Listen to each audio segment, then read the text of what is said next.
Hello', good morning. আশা কৰোঁ সকলো ভালে ভালে আছে। এইয়া ৰাতিপুৱাৰ পৰা যুদ্ধখন আৰম্ভ হৈ গ'ল। ৰাতিপুৱাৰ কাম বন কৰি শেষ হৈ ৰ'দত বহি থাকোঁতে এইয়া ছোৱালীৰ পাৰ্চেল আহি পালে। তাৰপিছত পাৰ্চেলটো লৈ আহিলোঁ যাই। আগুৱাই যাব লাগে পাৰ্চেল আনিবলৈ। ছোৱালীৰ কাৰণে এইযোৰ কাপোৰ অৰ্ডাৰ দিছিলোঁ, কিন্তু অলপ ছুটি হৈ গ'ল। এবাৰ ভাবিলোঁ ঘূৰাই দিওঁ নেকি, কিন্তু ঘূৰাই দিলে আকৌ মানে এটা প্ৰগ্ৰেম এটা আছে, তাতে আকৌ তাই পিন্ধি যাবলৈ মানে হাত দীঘল ভাল কাপোৰ নাই। সেইবাবে ভাবিলোঁ নাই, ঘূৰাই নিদিওঁ, কম দাম যিহেতু, গতিকে ৰাখি থৈ দিওঁ। এনেকৈ ৰাখিলোঁ। মই সকলো বস্তু এনেই মিছ'ৰ পৰাই অৰ্ডাৰ কৰোঁ।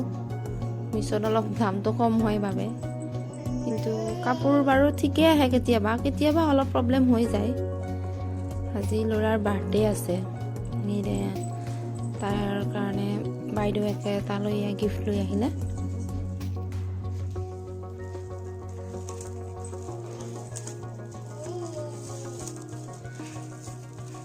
এইয়া ডাঠ কাগজ আনিছে। আগতেও এখন দিছিল আৰু সেইখন গ'ল, আজি 3-4 বছৰ গ'ল। সেইখন অলপ বেয়া হ'ব ধৰিছে, গতিকে আকৌ এইখন লৈ আহিলে এইবাৰ। ৰং আৰু কেক আৰু ডাঠ কাগজখন।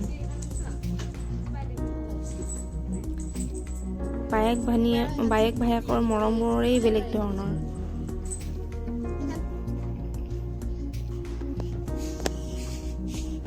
আনি পেলাই খুলি মেলি চালে কেইডাল ষ্টিক আছে।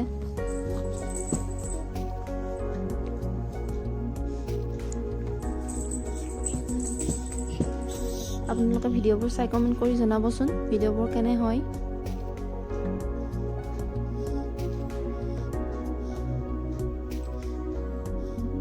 সি হৃদয়ৰ মানুহ কাৰণে বোলে, তাৰ কাৰণে ইয়া হৃদয়ৰ দৰে কেক আনিছে। সি লাগি গ'ল ৰং কৰিবলৈ। সি ৰং কৰি ভাল পায়, কিন্তু মানে পঢ়া সময়ত এইবোৰ কৰিব সিমান টাইম নিমিলে কাৰণে সি কৰিবলৈ সময় নাপায়।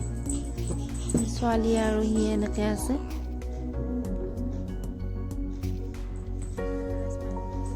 এই মানে এনেকৈ বহি থাকি লাহেকৈ মানে হালি যায়, বাগৰি পৰে। তাই গম পায় যে টানকৈ শুই দিলে দুখ পাব, সেইবাবে লাহে লাহে যায় বাগৰি পৰে। সেইকাৰণে চান্সটো মিলাই থাকে, কোনখিনি জেগাত পৰিলে মই দুখ নাপাম, মিলাই থাকি বাগৰি পৰে তাই। এতিয়া এইখিনিত গাৰু এটা আছে, গাৰুটোত শুই দিলে তাই যে দুখ নাপাব, সেইকাৰণে তাই গাৰুটোৰ ফালে চাই আছে বাৰে বাৰে।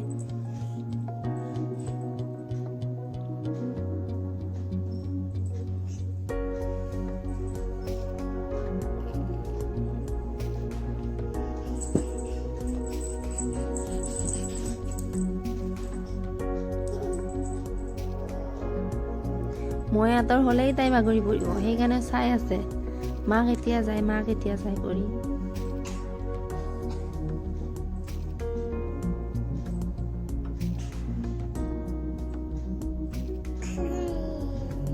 এনেকৈ থাকোঁতে সন্ধিয়া হৈ গ'ল। চাকি গুচি দিলোঁ, কাৰণ যিহেতু ল'ৰাৰ সদায়তো দিয়াই পৰে, কিন্তু মানে আজি অলপ স্পেচিয়েল হয় ল'ৰাৰ জন্মদিনৰ কাৰণে।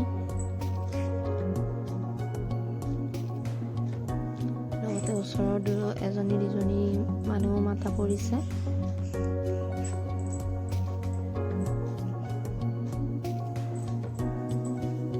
জন্মদিন বুলি আমাৰ ইয়াত মানে বেছি একো কৰা নহয়।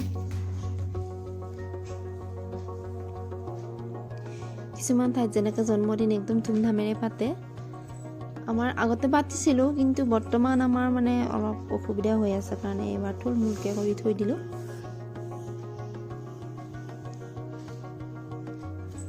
আমাৰ গোহাঁই ঘৰটো ইয়াত পতাৰ কাৰণ আছে, কেতিয়াবা মই ভিডিঅ' বনাই দি দিম কি কাৰণত ইয়াতে পাতিলোঁ। গোহাঁই ঘৰ আছিলে আগতে আমাৰ এটা ধুনীয়া গোসাঁই ঘৰ, কিন্তু সেইটো ভঙা হ'ল। এই ৰুমতে এনেকৈ পাতি ল'লোঁ। অসুবিধা হয়, থিয়া হৈ মানে শলা দিব লাগে। এইয়া ককাকে লৈ আহিলে বাৰ্থডে গিফ্ট। তাৰ মানে ৰেড কালাৰটো খুব ফেভৰেট হয়, সেইকাৰণে ৰেড কালাৰ আনিছে। এইটো বাৰ্থডে কেক আৰু এয়া বাৰ্থডে কেক কাটিলোঁ। ল'ৰাই খোৱা বোৱা নকৰে আৰু মানে জ্বৰ হৈ আছে তাৰ, সেইকাৰণে দেহাত ইমান বল নাই। কেকটো কাটিবলৈও তাৰ মানে ভয় লাগে, সেইকাৰণে ওচৰত থাকি কেকটো কাটি দিলোঁ।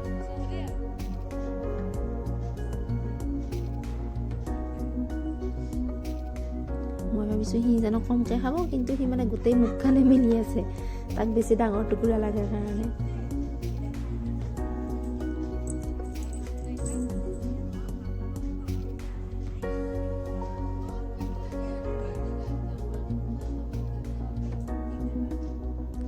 আগতে অলপ পতা হৈছিল, গাঁৱৰ মানুহ গোটেইখিনিকে মাতা পৰিছিল বা নাম প্ৰসংগও হৈছিল। কিন্তু মানে বৰ্তমান এনেকুৱা অসুবিধা হৈছে আমাৰ চলিবলৈ, সকলো বাদ হৈ গৈছে।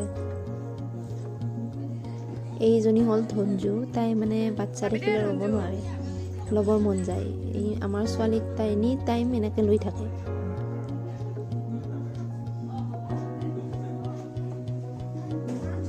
এয়া হ'ল আজি আমাৰ আলহী। মাছ বনালোঁ আজি, মাছটো দিলোঁ আৰু মাংস বনালোঁ। দেউতাই ক'লে কি মাছত অলপ পানী বেছিকৈ দিয়া বুলি, সেইকাৰণে পানী দিয়া হ'ল।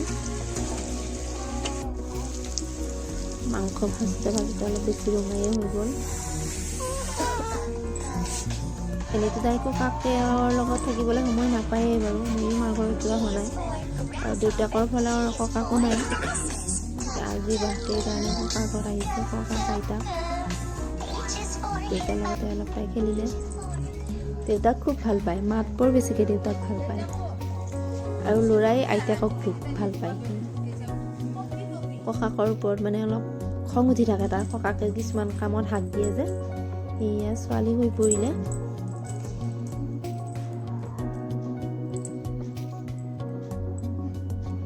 তাই আজি খুব খেলিলে, খেলি খেলি ভাগৰ লাগি এনেকৈ বিচনাত বহাই দিয়াৰ লগে লগে শুই পৰিলে।